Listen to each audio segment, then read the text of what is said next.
Now, it would have been really great if I would have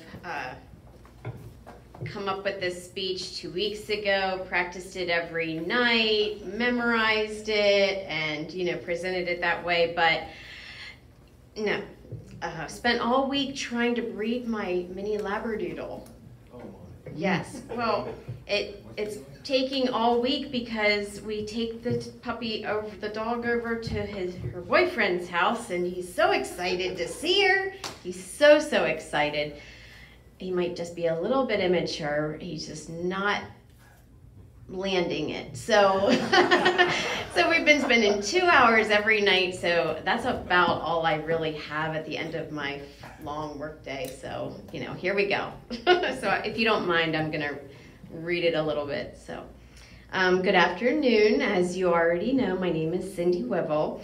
I want to thank you. If my voice quivers, forgive me, because I can say anything sitting down, but once I stand up, I'm a mess. So, I want to thank you for giving me this opportunity to share a little bit about myself. By the end of my talk today, I hope you walk away with a better sense of who I am, but more importantly, why I am here. So, I'm not sure what the usual process is in joining the Rotary, but I was told that applying to become a Rotarian without ever attending a meeting was a little unconventional. That seems pretty on par for me, though. I don't usually follow the crowd, and I don't always pay close attention to the right way of doing things. But somehow, actually probably by God's grace, my life is going pretty well. So thank you again for welcoming me into Rotary Club, and I hope to be an asset to the group and do great things for our community alongside you.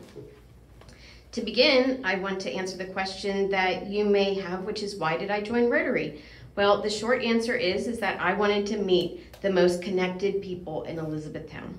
So I just returned back to working full-time after being a stay-at-home mom for 15 years. And one day while I was sitting in my office, it was quiet, the phone's not ringing, and I'm like racking my brain thinking, what can I do to make connections? So as the new marketing and administrative manager for Paramount Senior Living, I need to get out there. I need to create opportunities to talk about our fine community. And so I thought about Rotary. BJ Reedy, who's a Rotarian, he's a friend, a neighbor, and a salon client of mine for 10 years. He's always talked really highly of the Rotary, and he's glad that he's a part of it. So I did what everyone does.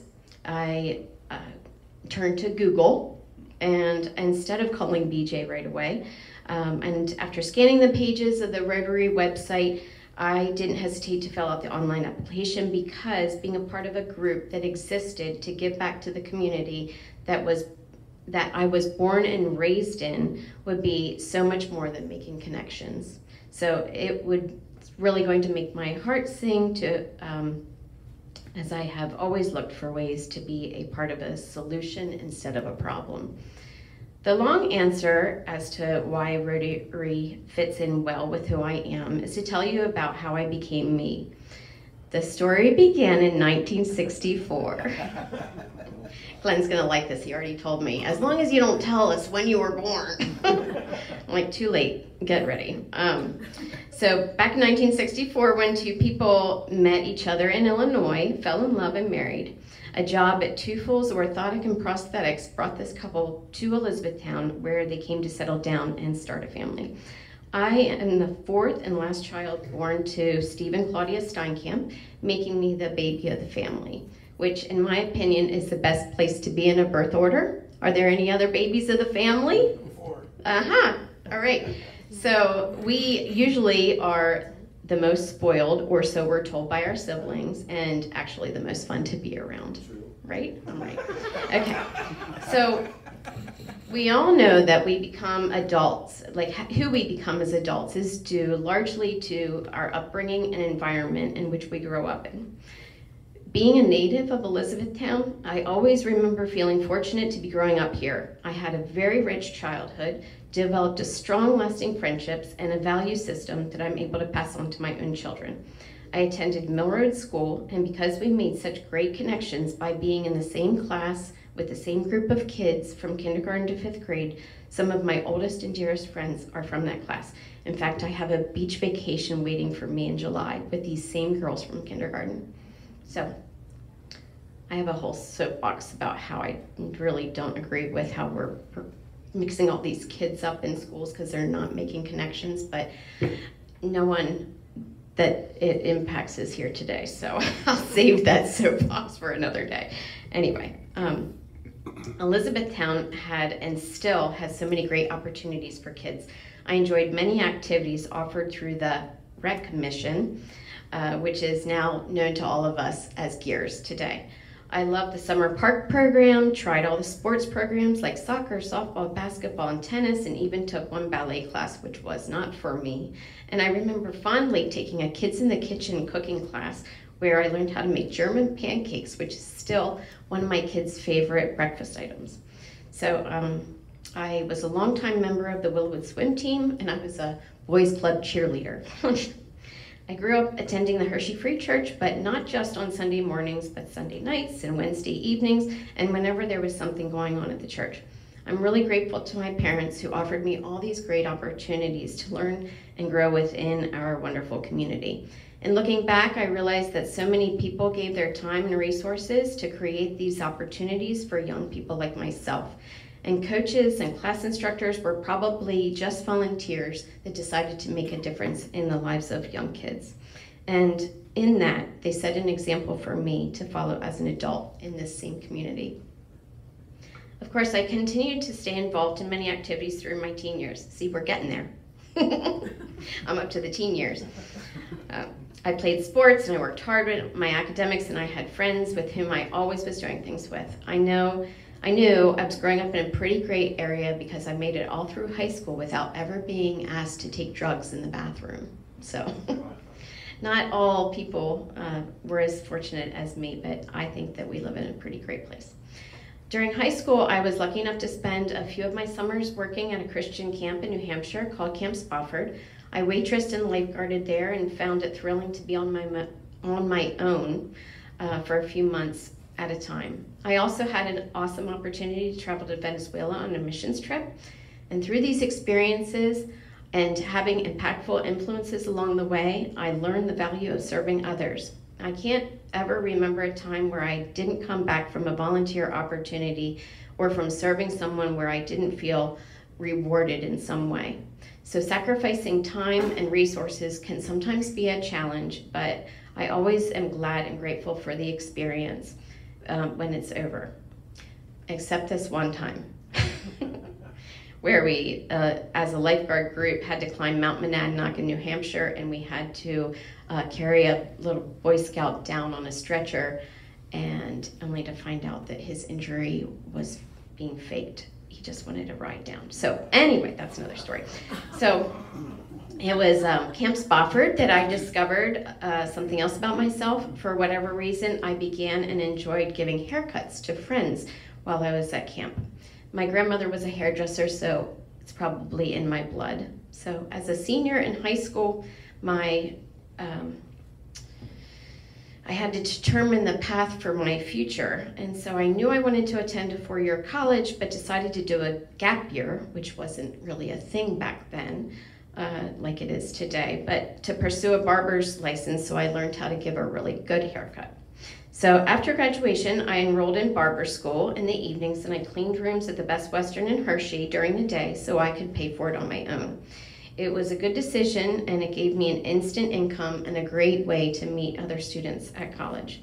After graduating with a barber's license, I went on to get a business administration degree from Messiah College, and never regretted my unconventional way of preparing for my future, both through learning a trade and getting a college education.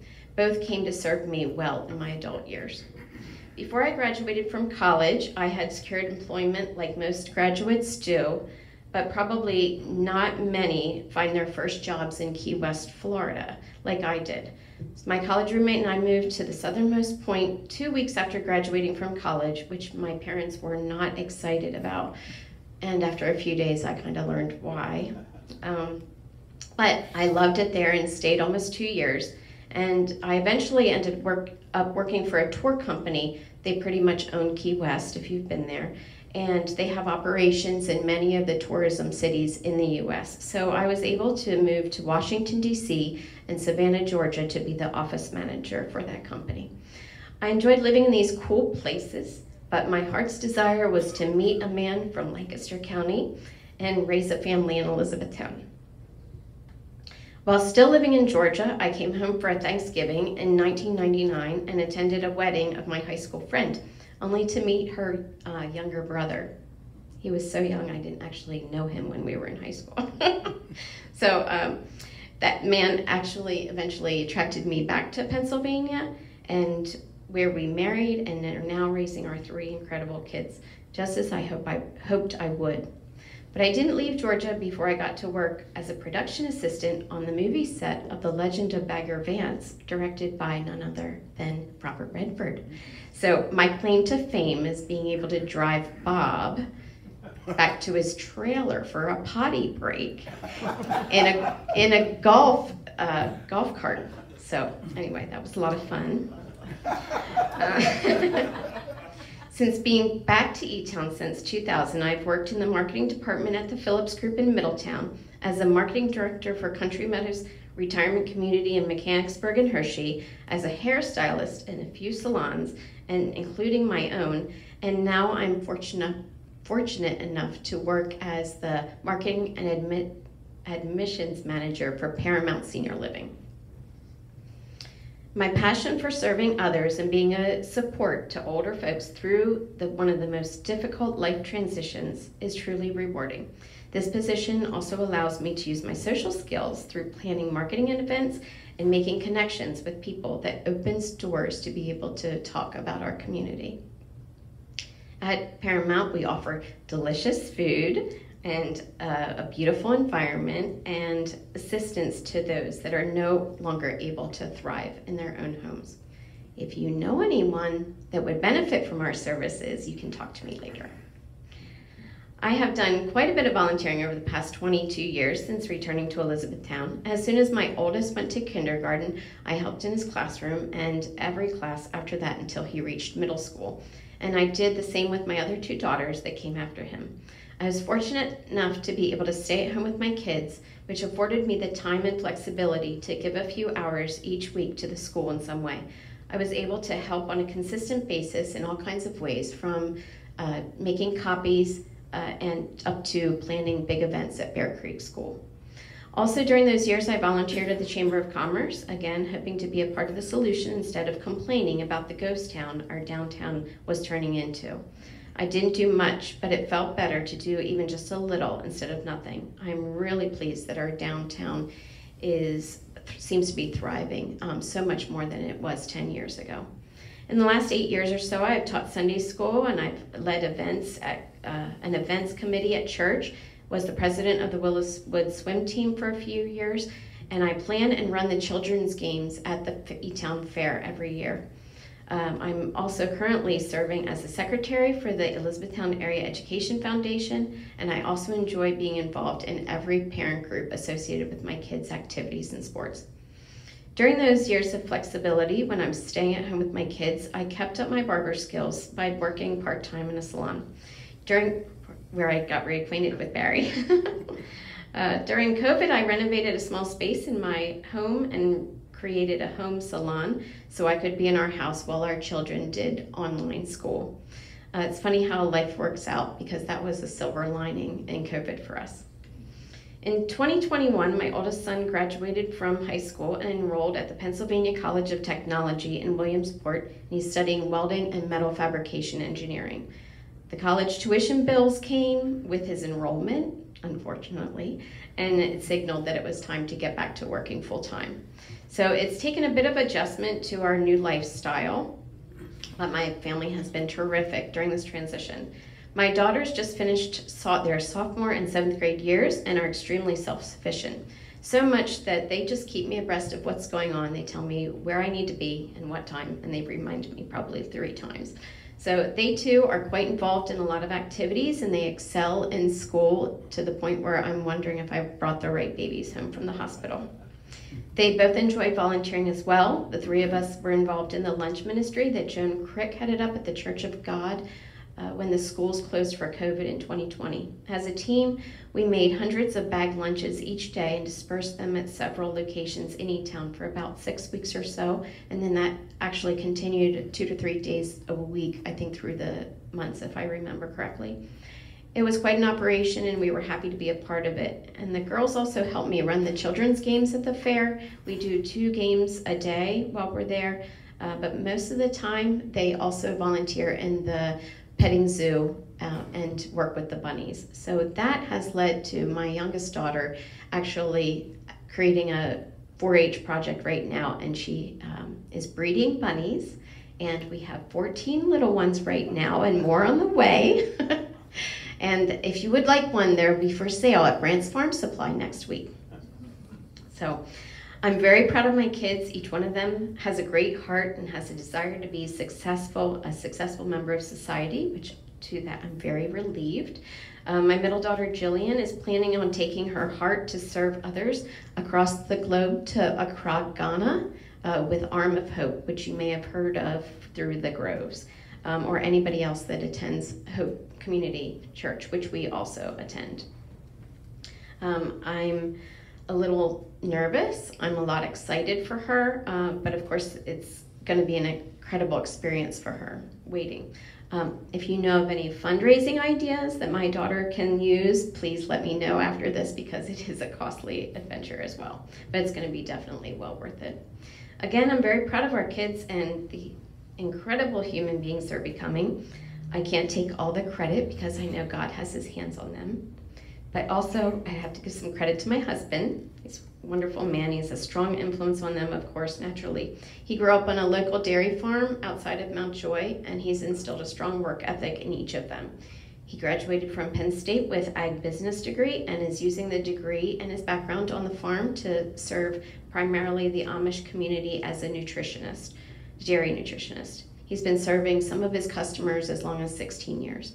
So now you know almost everything about me, and hopefully you feel that I may be a good addition to your organization because of the example of so many people that serve the community in ways that help to shape the person who I've become. I want to give back like you to make a positive impact on the community and world we live in. Thank you. Anybody have any questions?